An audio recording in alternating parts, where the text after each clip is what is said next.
और मैं आपको बताना चाहता हूं, एक इस हमारे हाथ से, हमारा जो हाथ होता है, एक बड़ा सत्य जो प्रभु ने मुझे कहा कि वो हमारा पिता है। मैं बुद्धिक तौर पर इसको जानता था कि वो हमारा पिता है, पर ये ऐसा है कि कुछ लोगों के जो पिता है एक दूसरे देश में काम करते हैं, वो अपने पिता से चिट्ठी प्राप्त करता है, पर वो कभी अपने पिता को देखता नहीं, उनसे एक वो उनको गले नहीं लगा पाता। और मैं भी ऐसा ही था, मुझे लगता था मेरा पिता बहुत दूर है, मैं उसके वचन को पढ़ता हूं, पर मुझे कभी नहीं लगा कि मेरा एक पिता है, मैं उसको नजदीक नहीं महसूस कर पाता। और बाइबल बताती है जब पवित्र आत्मा हमें भरता है, वो हमारे हृदय से कहता है अब्बा, पिता, डैडी। और वो बुलाहट मेरे मन में आई जब पवित्र आत्मा मेरे अंदर आया, पापा, आप मेरे पापा हो स्वर्ग में, मैं एक अनाथ नहीं हूं। क्या आपको याद है जब यीशु मसीह ने पवित्र आत्मा के विषय में कहा यूहन्ना 14 में, यूहन्ना 14:16 में, मैं तुम्हें अनाथ नहीं छोड़ूंगा। एक अद्भुत बात जो पवित्र आत्मा करता है, वो हमें यह ज्ञान दिलाता है कि परमेश्वर हमारा पिता है।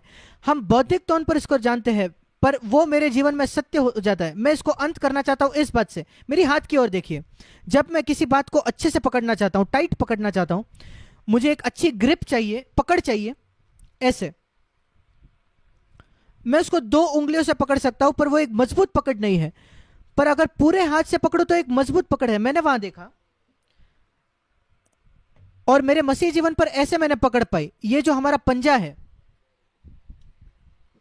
वो था परमेश्वर को पिता की ओर पर जानना, वो सारी बातों की नींव है। फिर ये हमारी जो उंगली, हमारा थंब जो है, हमारा अंगूठा, यीशु मसीह का लहू सारे पाप से हमें शुद्ध करता है, अगर मैं पापों को मान लो, अंगीकार करूं तो। और फिर ये उंगली, परमेश्वर का वचन, उस पर मनन करो। धन्य है वो पुरुष जो परमेश्वर के वचन पर मनन करता है, वो जो कुछ करेगा वो उसमें सफलता पाएगा। भजन 1। ये उंगली पवित्र आत्मा। पुराने नियम में पवित्र आत्मा सिर्फ उनके ऊपर आ सकता था उनको अभिषेक करने के लिए, अब पवित्र आत्मा मेरे अंदर आ सकता है, मेरे अंदर सहायता कर सकता है, मेरे सहायक। यीशु मसीह हमारे अंदर जीता है, सही बात करने में हमारी सहायता करता है, हमें क्षमता देता है परमेश्वर की इच्छा करने में। और उसके बाद ये उंगली, चौथी उंगली, दूसरा बात, क्रूस का वचन।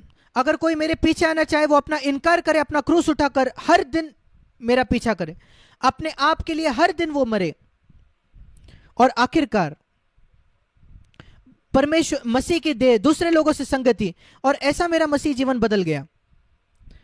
मैं परमेश्वर को अपना पिता की तौर पर जानने लगा। पहली बात, मैं इस बात के सुनिश्चित हो गया कि यीशु मसीह के लहू ने मेरे पूरे पापों को क्षमा किया। मेरे भूतकाल के विषय में मुझे कभी दोषी नहीं महसूस होता। मैं परमेश्वर के वचन को मूल्य देने लगा कि बाइबल परमेश्वर का लिखा हुआ वचन है, और मैंने उसके वायदों पर विश्वास किया और उसकी आज्ञाओं को मैंने माना, और मेरी इच्छा थी कि उसकी आज्ञाओं को मैं मानूं। मैंने परमेश्वर को मांगा कि वो मुझे पवित्र आत्मा से भर दे।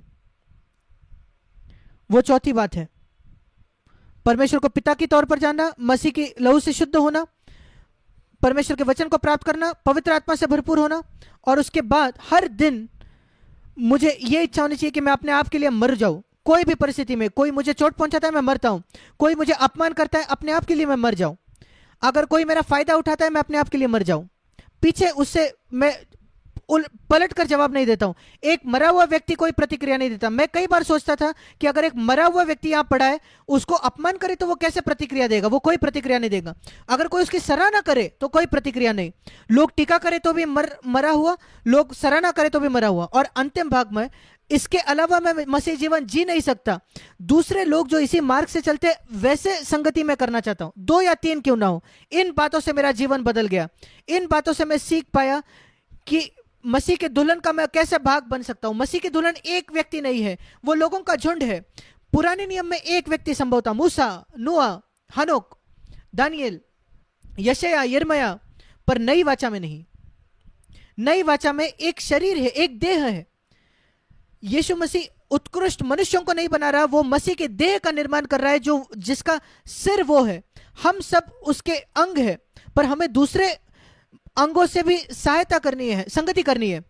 इस सेवा में भी मैं अकेला नहीं हूं जो मैं प्रचार कर रहा हूं, मेरी पत्नी है पीछे जो प्रार्थना कर रही है। मैं जहां कहीं जाता हूं, वो जाता मेरे साथ आती है, वो प्रार्थना करती है। वो हृदय है जो उस लहू को भेजती है ताकि यह जबान प्रचार कर सके। और पूरे संसार में ऐसे भाई है जो मेरे लिए प्रार्थना करते हैं। और वो शरीर की एक सेवकाई है। ये जबान कुछ करती है पर उसको शरीर आधार देता है, और मैं शरीर का आधार हूं, उसी की वजह से मेरी रक्षा होती है और मैं नाश नहीं होता। मैं दूसरों के प्रति मेरी जिम्मेदारी है, मेरे काम के विषय में मैं जवाबदेह हूं। वो मुझे सवाल कर सकते हैं, वो मुझे चुनौती दे सकते हैं, हाँ, वो मुझसे डिसएग्री कर सकते हैं। मैं परमेश्वर नहीं हूं। और मैं धन्यवाद देता हूं इस संगति के लिए जो परमेश्वर ने लाई है, ये मेरे भाई और बहनों जिसने मुझे चुनौती दी। और ऐसे ही आप भी मसीह के देह को निर्माण कर सकते हो। आप सही सच्चे यरूशलेम का निर्माण कर सकते हो, मसीह के दुल्हन का, पवित्र आत्मा के सामर्थ्य आप जहाँ की भी हो। और मेरी यह प्रार्थना है, मुझे कभी नहीं लगता किसी भी संदेश में कि मैंने सही से पूरा कुछ सिखाया। प्रभु, कौन तेरे वचन को अच्छे से और सही तरीके से बता सके? मैं तो नहीं, पर प्रभु जो मेरी खामियां हैं उसको आप पूरा कर दो, मेरी कमियों को आप पूरा कर दो, और आपके पवित्र आत्मा को जो कुछ मैं प्रचार नहीं कर पाया, नहीं सिखा पाया, ये प्रिय भाई और बहनों को सच बना दे। मैं आप सबसे प्रेम करता हूं, मैं आपको नहीं जानता, पर मैं आपको कहना चाहता हूं यीशु मसीह में मैं आपसे प्रेम करता हूं और मैं आपका सेवक होना चाहता हूं। जैसे संभव है मैं आपकी सहायता करना चाहता हूं कि आप एक ईश्वरीय जीवन में आगे बढ़ो। आइए हम प्रार्थना करें, अपने सिरों को झुकाएं, मेरे साथ आप प्रार्थना कीजिए। स्वर्गीय पिता, मैं प्रार्थना करता हूं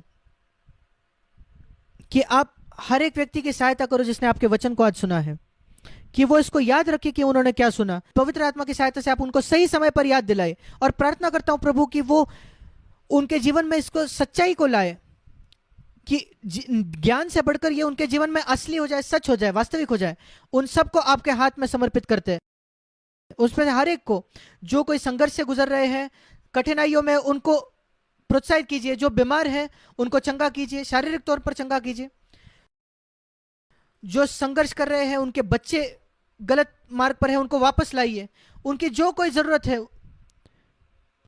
जिनकी नौकरी नहीं है, जो गरीबी में है इस महामारी के समय, उनकी जरूरतों को पूरा कीजिए प्रभु। और हम सब की सहायता कीजिए कि हम मसीह की देह के भाग बन सके। तेरे आने के लिए हम तैयार हो, मसीह के नाम से मांगते हैं, आमीन।